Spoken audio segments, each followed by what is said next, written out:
Señor, te doy gracias por tu presencia. Gracias por este tiempo de la alabanza, de la adoración, Señor. Gracias por estar aquí en medio nuestro, Señor. Te damos toda la gloria, toda la honra a ti, Señor. Eres el único que merece toda adoración, Señor. Entrego, Señor, este tiempo de tu palabra, Señor, en tus manos. Que seas tú hablando y que seas tú ministrando, Señor. Que seas tú hablando a tu iglesia, a tu congregación, Señor, y que tu Espíritu, Señor, traiga sabiduría, Señor, a nuestras mentes, a nuestros corazones, Señor, que tú nos ayudes a entender y a comprender tu palabra, Señor. En el nombre de Jesús, amén y amén.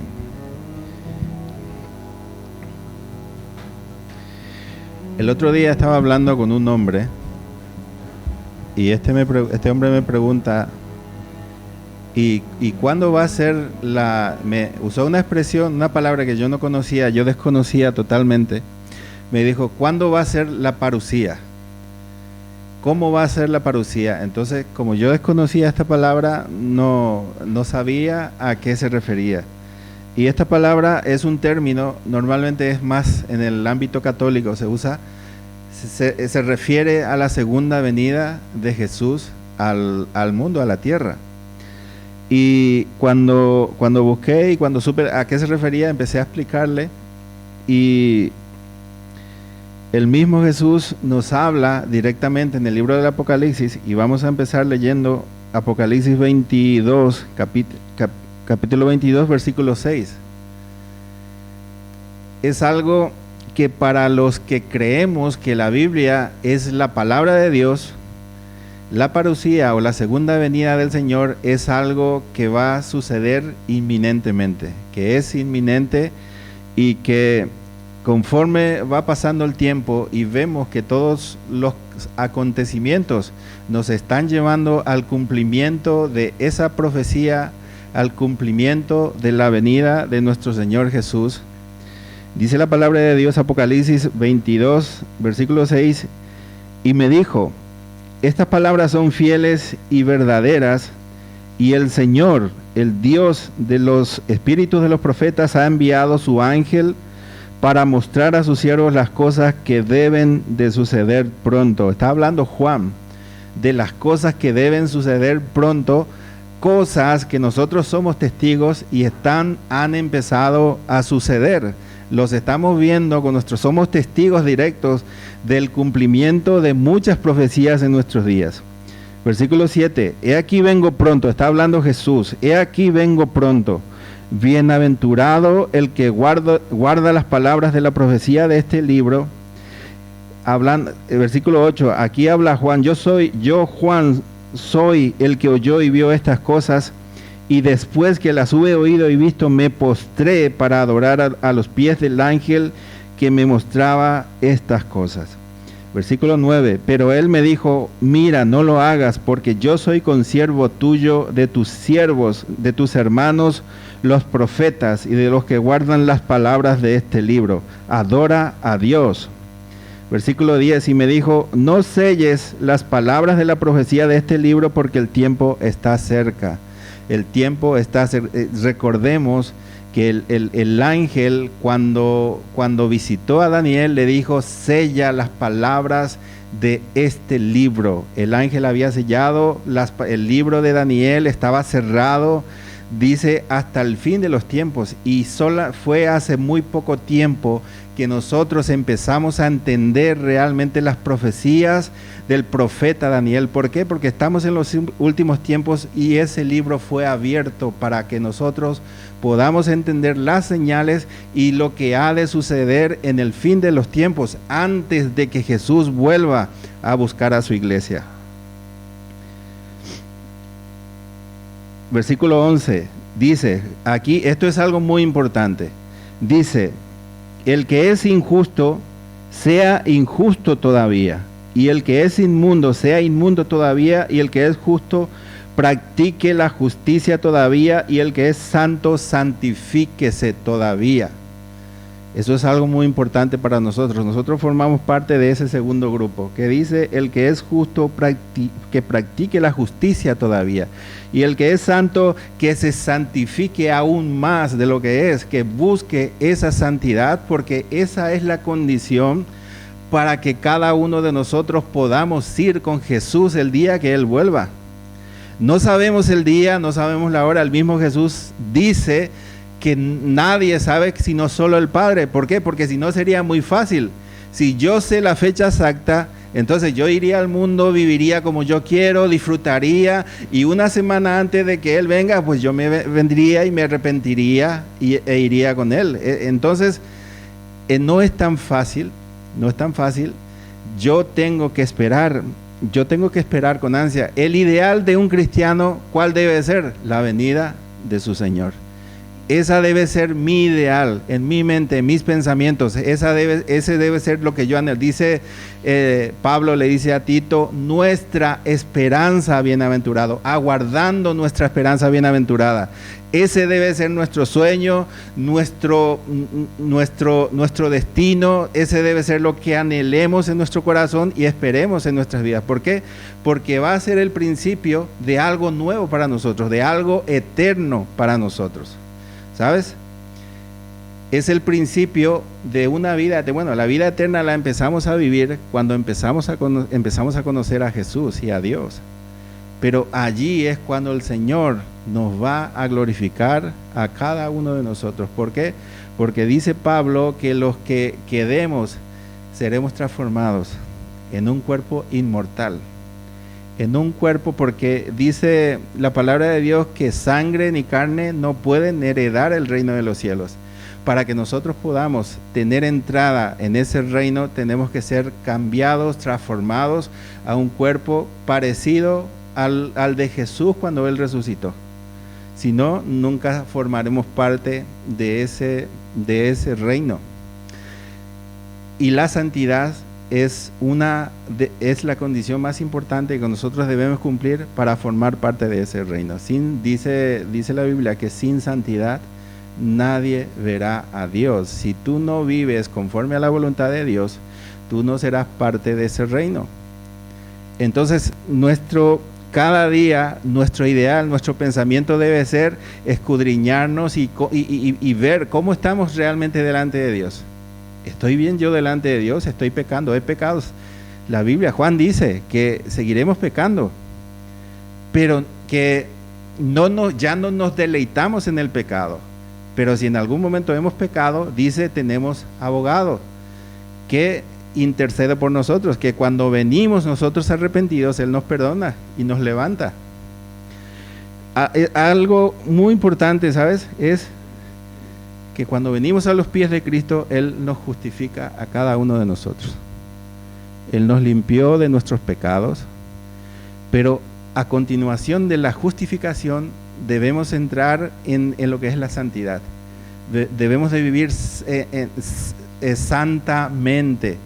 Debemos de aprender a vivir de esa forma. ¿Por qué?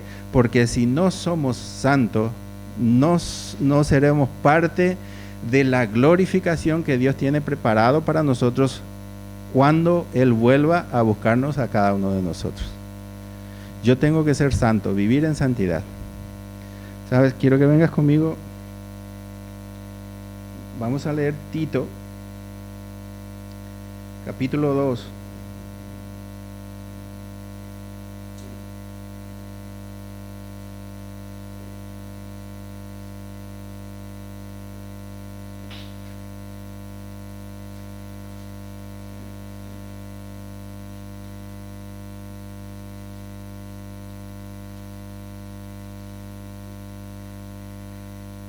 Tito, capítulo 2, versículo 11 al 14, dice: porque la gracia de Dios se ha manifestado para salvación a todos los hombres, enseñándonos que, renunciando a la impiedad, dice, renunciando, yo tengo que despojarme de algo, de la impiedad, del pecado, yo tengo que renunciar a todo eso. Y a los deseos mundanos dice, fíjate en lo que dice, vivamos en este siglo sobria, justa y piadosamente. y piadosamente. Esa es la santificación a la cual Dios nos está llamando a cada uno a vivir piadosamente. Dice, aguardando la esperanza bienaventurada y la manifestación gloriosa de nuestro gran Dios y Salvador, Jesucristo, que se dio a sí mismo por nosotros para redimirnos de toda iniquidad y purificar para sí un pueblo propio. Dice, un pueblo propio. Vamos a ser un pueblo que pertenece a Él, que Él nos compró con un precio muy alto, y somos parte de ese pueblo al cual Él llamó para la santificación y después para la glorificación. Dice, para sí un pueblo propio, celoso de buenas obras. Tú tienes que ser celoso de hacer buenas obras, de vivir piadosamente. Tiene que haber en ti ese celo de Dios que te lleva a buscar lo bueno siempre, renunciando a todo lo que es impiedad, a todo lo que es pecado. Jesús dijo, ellos viven en el mundo, pero ya no son parte de este mundo. Entonces esa debe ser mi forma de vivir. Yo ya no pertenezco, yo vivo en este mundo temporalmente, porque dice la Biblia que somos peregrinos, pero yo ya no puedo vivir conforme al estandarte del mundo. Yo ya no puedo vivir como el mundo quiere que yo viva. Yo tengo que renunciar a esa forma de vida. ¿Por qué? Porque esa vida me lleva a la condenación. Por eso Jesús dice, el que no renuncia, no se niega a sí mismo, no me puede seguir, no puede ser mi discípulo. Tú tienes que renunciar a tus deseos, a tus pensamientos, tienes que renunciar al pecado. Si tú quieres formar parte de ese grupo, de ese remanente que Él va a venir a buscar, tienes que renunciar al pecado, tienes que renunciar a tus sueños, a tus pensamientos, a tus deseos, y centrarte en Él, lo que Él quiere, buscar su voluntad. Yo tengo que vivir en santidad constantemente. El otro día, cuando Catherine predicó, habló de la integridad.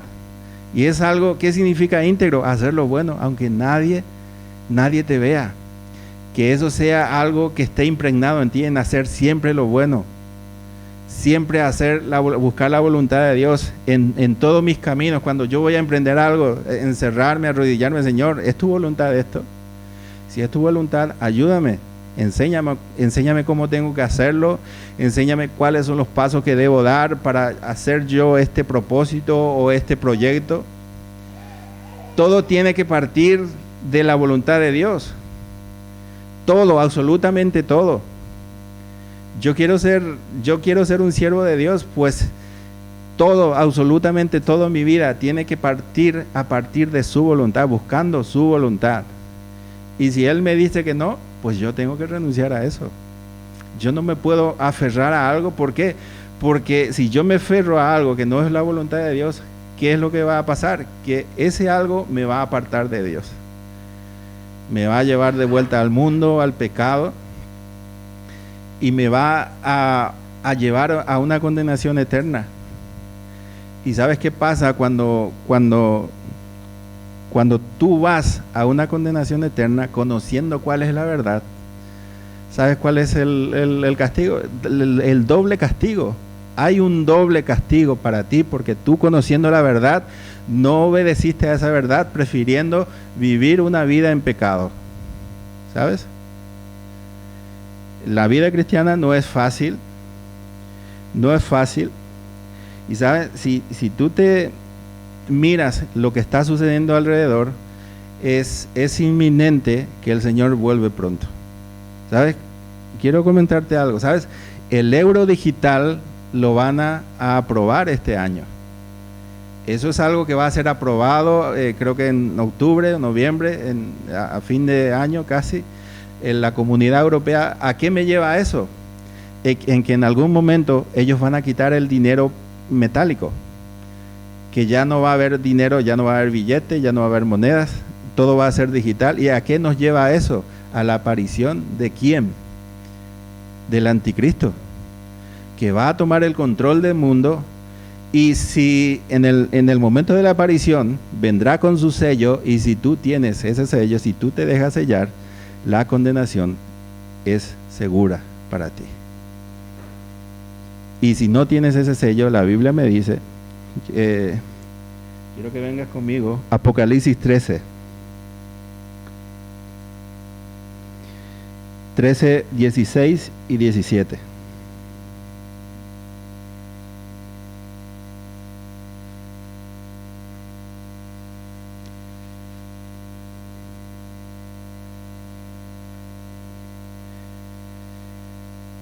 Dice la palabra: y hacía que a todos, pequeños, grandes, ricos y pobres, libres y esclavos, se les pusiese una marca en la mano derecha o en la frente, y que ninguno pudiese comprar ni vender, sino que el que tuviese la marca o el nombre de la bestia o el número de su nombre.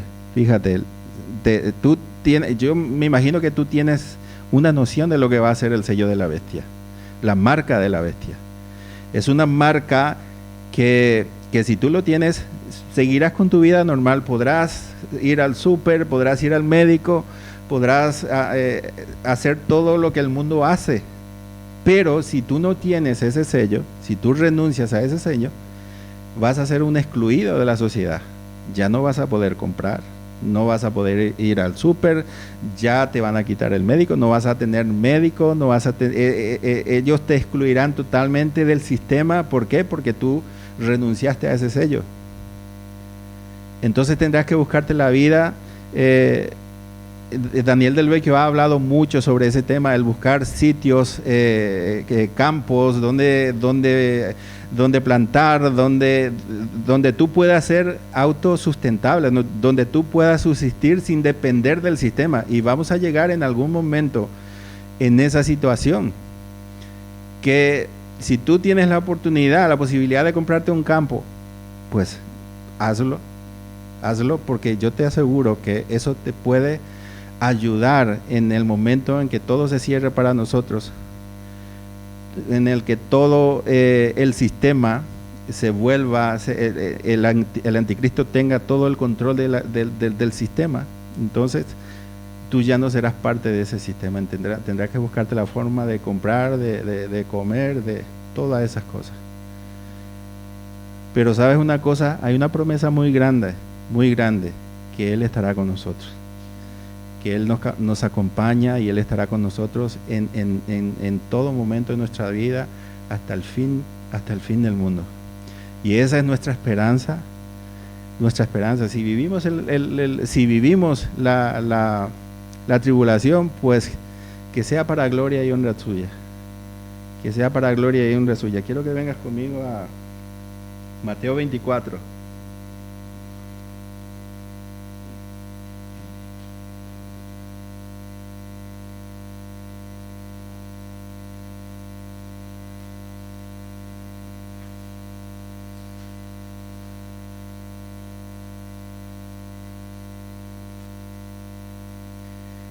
Mateo 24:37, que está hablando Jesús.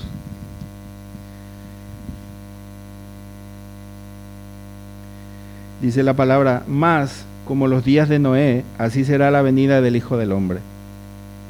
Porque como los días antes del diluvio, estaban comiendo y bebiendo, y casándose y dando en casamiento, hasta el día en que Noé entró en el arca. Dice, estaban comiendo y bebiendo. Dice, vemos todo el mundo emborrachándose, disfrutando, entre comillas, disfrutando de la vida, ¿no? Y casándose y dándose en casamiento. Y hoy vemos el casamiento como algo muy, muy, muy superficial. Todo el mundo se casa, se divorcia, se vuelve a casar, se vuelve a divorciar, 2-3 meses después se vuelve a divorciar y vuelve a buscar otra pareja, y hace del casamiento como algo muy, muy efímero, muy superficial. Entonces la gente prefiere vivir en pecado, y el que se casa, pues es un casamiento que no dura mucho tiempo. Y dice, hasta que el día en que Noé entró en el arca, y no entendieron hasta que vino el diluvio y se llevó a todos. Así será también la venida del Hijo del Hombre. ¿Sabes? En el tiempo de Noé, la gente lo llamaba loco.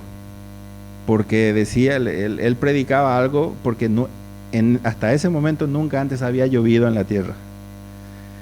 El riego de las plantas se hacía con vapores de agua, nunca había caído una sola gota del cielo. El diluvio fue la primera vez que llovió sobre la tierra. Y lo tenían por loco, le decían que estaba loco, hasta que empezaron a caer gotas, empezaron a darse cuenta de que ellos, y de que Noé tenía razón, Noé decía la verdad, entonces empezaron a desesperarse. Hasta que dice, cuando vemos en Génesis, dice que Dios cerró la puerta del arca, el mismo Dios cerró la puerta del arca, y nadie más pudo salvarse. A esa generación que vivió en ese tiempo ya no hubo esperanza para ellos, porque ellos prefirieron vivir conforme a sus pensamientos antes que cambiar su vida, antes que vivir conforme a como Dios quería.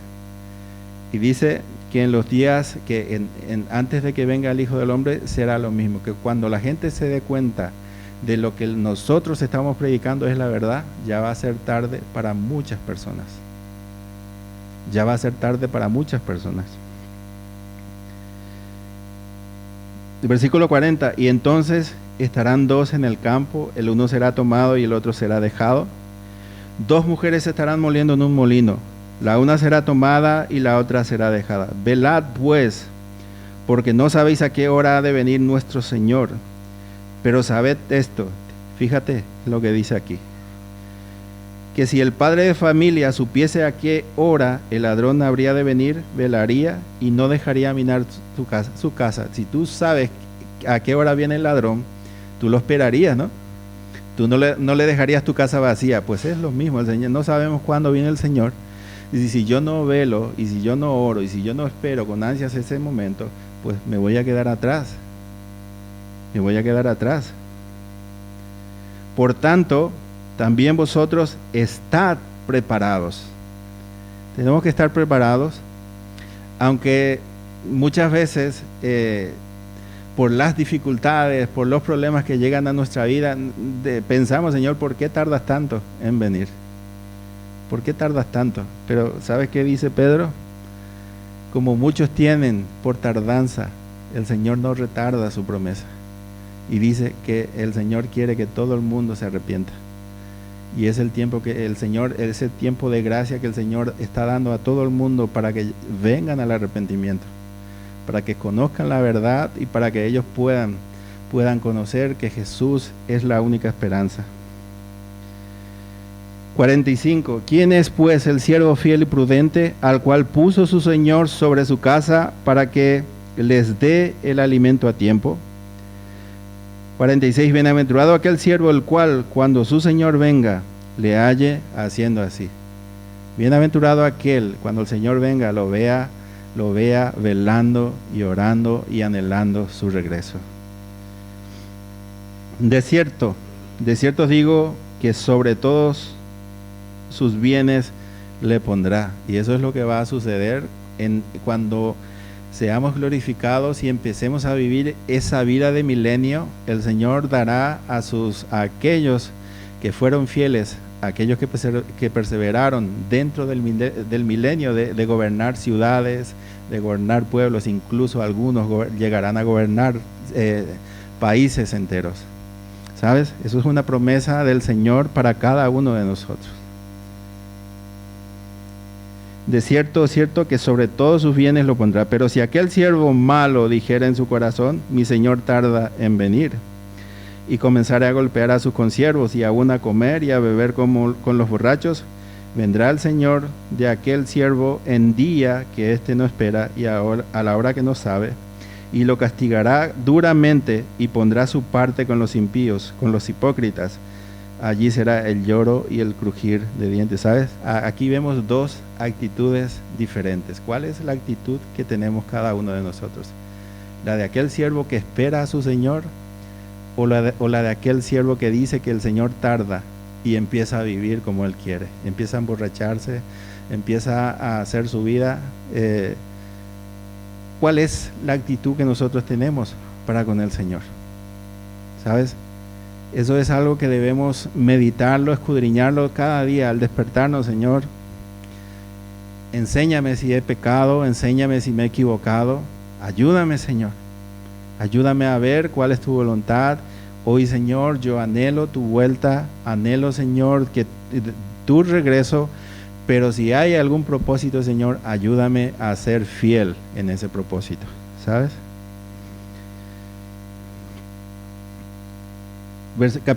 Capítulo 25 dice: entonces el reino de los cielos será semejante a 10 vírgenes, tomando sus lámparas salieron a recibir al esposo. Es la parábola de las 10 vírgenes. ¿Cuál es la actitud que debemos tener nosotros hoy?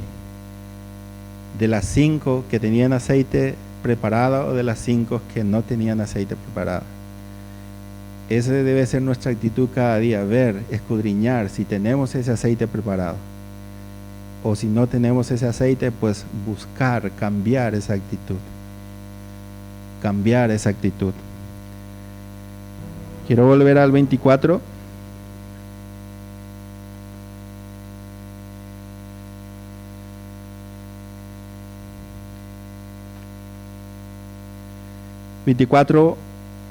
Versículo 3. Y estando él sentado en el monte de los olivos, los discípulos se le acercaron aparte diciendo: dinos cuándo serán estas cosas y qué señal habrá de tu venida y del fin del siglo.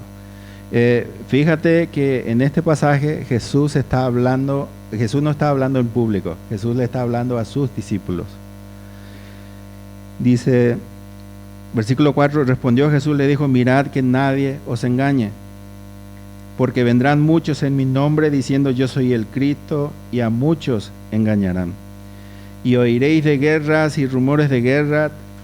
Mirad que no os turbéis, porque es necesario que todo esto acontezca, pero aún no es el fin. Estamos oyendo de guerras, estamos de rumores de que este país se va a pelear con el otro. Esta semana hemos visto India contra Pakistán, que se están bombardeando unos con otros. Vemos la guerra de Ucrania, Rusia, vemos allí en otros países de Asia o de África, que están en constante guerra, en constante pelea, y esas son señales inequívocas de que la vuelta, la venida de Jesús es inminente. Versículo 7, porque se levantará nación contra nación y reino contra reino, y habrá pestes y hambre y terremotos en diferentes lugares. Estamos viendo terremotos mucho más continuamente, ¿sabes? Antes no lo veíamos, había terremotos pero muy espaciados en el tiempo, pero hoy en día lo vemos, en un año vemos varios terremotos grandes en el mundo. Versículo 8, y todo esto será principio de dolores. Y dice, y entonces os entregarán a tribulación y os matarán, y seréis aborrecidos de todas las gentes por causa de mi nombre. Tú tienes que estar preparado cuando seas aborrecido, cuando seas odiado por tu fe, por tu creencia, por lo que tú predicas. No te sorprendas cuando alguien venga a menospreciarte, a decirte palabras de odio. Eso es algo que debe suceder. Pero sabes, nosotros tenemos el privilegio, creo yo, el privilegio, porque vivimos en un país en el que todavía tenemos la libertad de expresión, de expresar nuestra fe, pero hay hermanos de iglesias en otros países que no tienen esa libertad, que tienen que ocultarse para reunirse, para alabar a Dios, que el simple hecho de hablar de Jesús a otra persona puede ser una causa de muerte para esa persona. Eso se está viviendo en muchos países del mundo, y nosotros tenemos ese privilegio de esa libertad de poder hablar, de poder decirle a otras personas que Jesús es su única esperanza. Entonces, seamos agradecidos, y si yo no hago nada en proclamar su nombre, pues yo tengo que cambiar esa actitud. Yo tengo que empezar a predicar, yo tengo que empezar a decir al mundo que Jesús es la única esperanza para el mundo. Porque tú sabes que la venida del Señor es el principio, es cuando Él venga, derrotará a Satanás y sus demonios. Y es el principio del reino milenial, los 1000 años que nosotros reinaremos con Jesús aquí en la tierra.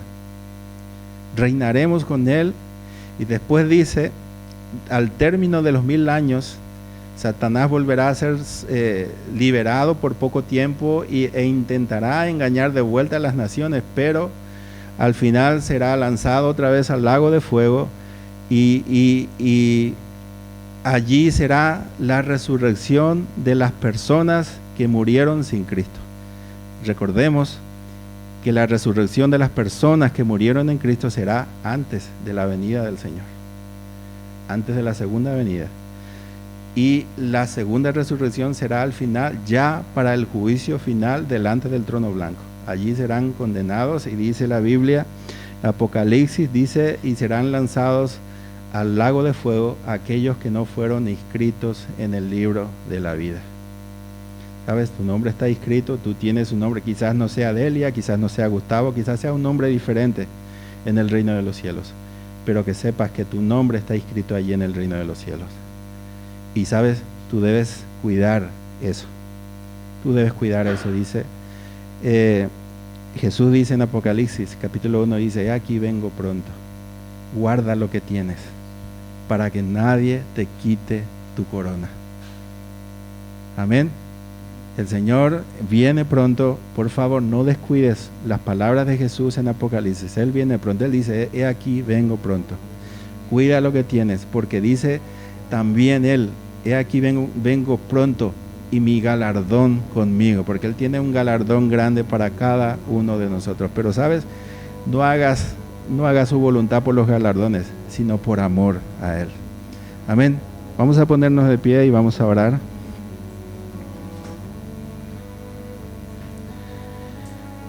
Señor, gracias por tu palabra. Señor, ayúdanos a vivir piadosamente, Señor, en estos tiempos. Dice tu palabra, Señor, que los días son malos, Señor, y realmente son malos, Señor, porque cada día, Señor, el pecado aumenta mucho más, Señor. Ayúdanos, Señor, a rechazar todo pecado en nuestras vidas, a vivir conforme a tu voluntad, Señor. Ayúdanos, Señor, a tener esa certeza de que tú vienes pronto a llevarnos, Señor, pero mientras esperamos, Señor, ayúdanos a ser siervos útiles para tu reino, Señor. Que tú uses la vida de cada uno de mis hermanos, Señor, para bendecir a otras personas, para que otras personas puedan beber de esa agua viva, Señor, que otras personas puedan alcanzar esa verdad, esa salvación, esa gracia, Señor. Ayúdanos, Señor, a ser esos siervos, Señor, valientes, que no tengan miedo, Señor, de que nos persigan, de que nos odien, Señor. Que no tengamos miedo, Señor, y que tengamos la certeza de que tú moras en nosotros, Señor, y de que tú has puesto en nosotros ese sello de tu Espíritu Santo, de que formamos parte de tu ejército celestial, Señor. Te bendecimos, bendigo la vida de cada uno de mis hermanos, Señor. En el nombre de Jesús. Amén. Que el Señor te bendiga.